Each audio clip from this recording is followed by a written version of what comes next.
Good morning students. आज हम आपको मिक्सचर एंड कंपाउंड्स में डिफरेंस बताएंगे। वैसे कि हम पहले भी सब कुछ बता चुके हैं, लेकिन लास्ट में चूंकि आपके आपके जो टेक्स्ट बुक है उसमें एनसीईआरटी टेक्स्ट बुक में ये दिया गया है, तो उसको एक बार आपको हम फिर से क्लियर कर देते हैं। ऐसे कोई कंफ्यूजन रह गया हो तो दूर हो जाए।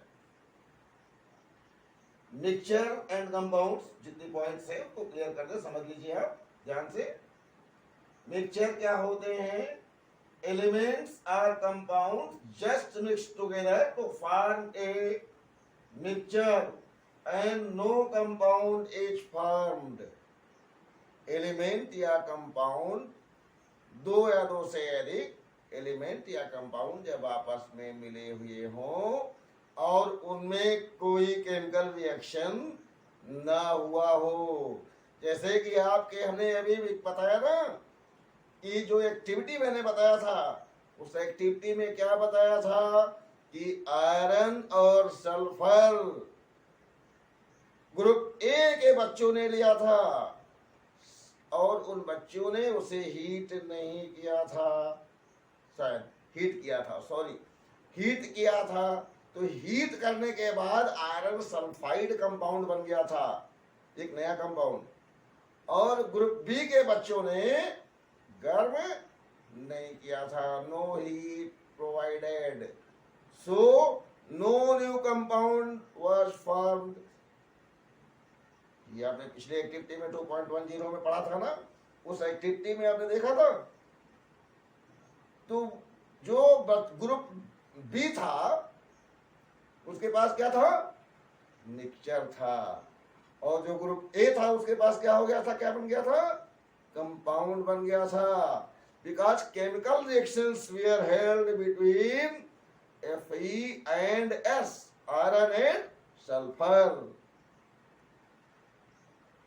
New bonds are formed between elements, and due to such new bond formation, the properties of both the elements becomes changed. Such one is called as compound. Any problem? I think so. There will be no problem because you have already studied in your activity 2.10 in previous class. A mixture has a variable composition. Mixture जो होता है ना, variable composition होता है। आप जरूरी नहीं है कि 50 ग्राम आयरन फिलिंग और 3 ग्राम सल्फर ही लें। 50 ग्राम आयरन फिलिंग और 3 ग्राम सल्फर के स्थान पर just you can take more or less than 50 gram iron filling, and similarly 3 from 3 more or less than 3 gram of sulfur. That means in mixture you are not bound, that you should always you take 50 gram iron and 3 gram of sulfur. You are not bound for mixture. You can take 60 gram of iron and 5 gram of sulfur, and if you will heat, then the reaction, all the actions will be expressed by your mixture, as you have already seen in your activity 2.10.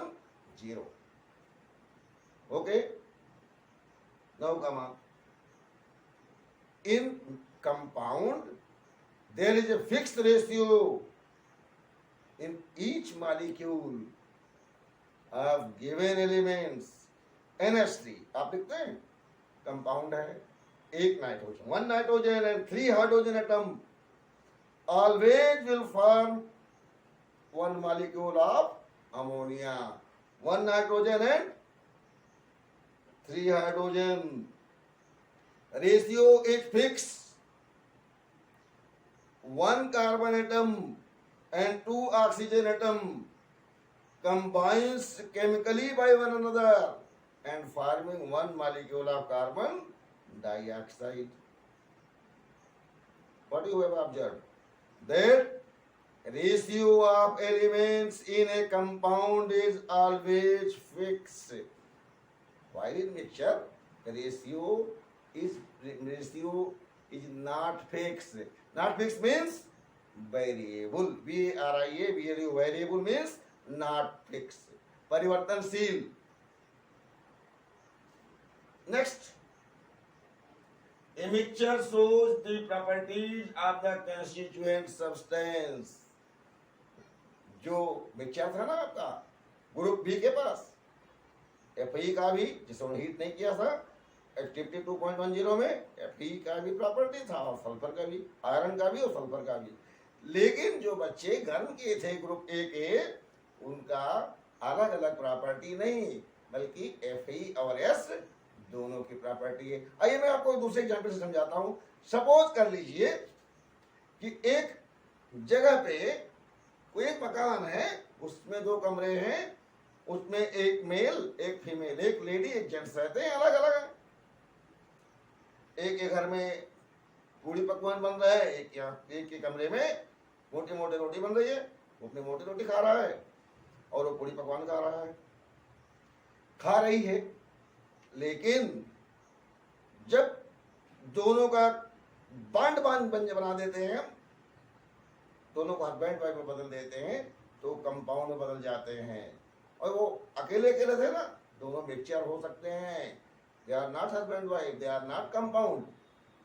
तो दोनों की property अलग अलग थी, लेकिन दोनों husband wife हो गए तो दोनों एक ही चीज खाते हैं, तो दोनों बनता है, दोनों एक ही भोजन करते हैं, तो that is compound. Any problem? There will be no problem at all. Now concept is clear. The constituent can be separated fairly easily by physical method in mixture. देखिए, आपने लोहे का और सल्फर का मिक्सचर कर दिया था. आयरन के जो फिलिंग्स थे, लोहे के छिलके और सल्फर, उसके मिक्सचर को एक साथ कर दिया था. आप जो कहते हैं इनको अलग करिए. How can you separate it? You take a magnet and with the help of magnet you can separate. अब जैसे मैं लेके आएंगे लोहे का चुंबक, जितने लोहे के उसमें फिलिंग्स थे, आयरन फिलिंग्स थी, वो सभी उसमें कोलिप्स कर जाएंगी, चिपक जाएंगी, और सल्फर केवल वहां बचा रह जाएगा.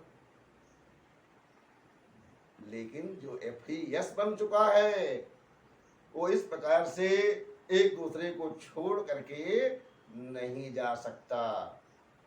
Any problem?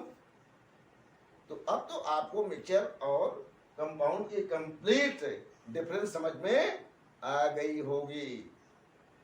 तो बेटा अब इसके बाद भी अगर कोई प्रॉब्लम रहती है, कोई दिक्कत होती है, just you can discuss with me without any hesitation.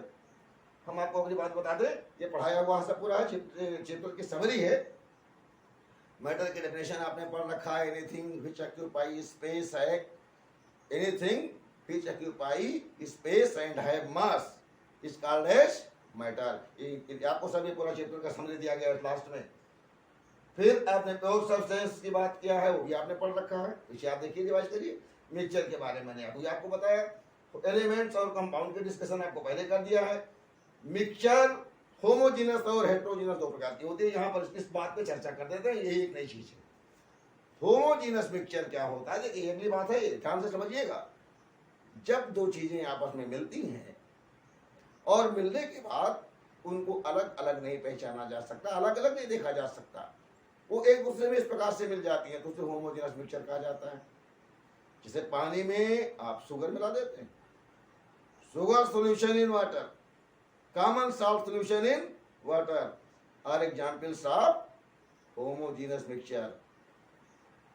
But if sand is mixed with water, sand माने बालू, जानते हो ना, रेत होता है, SiO2 का फार्मूला होता है. If sand is mixed with water, sand SiO2 लिखते हैं, SiO2, इसे सिलिका बोलते हैं. सिलिका को भी आप रेत कहते हैं, रेत या बालू. If sand is mixed with water, ये वाटर लिया है आपने, और इस वाटर में अगर ये बालू के पार्टिकल है ना, तो बालू के पार्टिकल अगर मिला दिया आपने, हिला भी दिया, तो ये वाटर है. ये सैंड हैं, दोनों एक साथ नहीं मिलेंगे. इसी तरह एग्जाम्पल ऑफ हेट्रोजीनस मिक्सचर.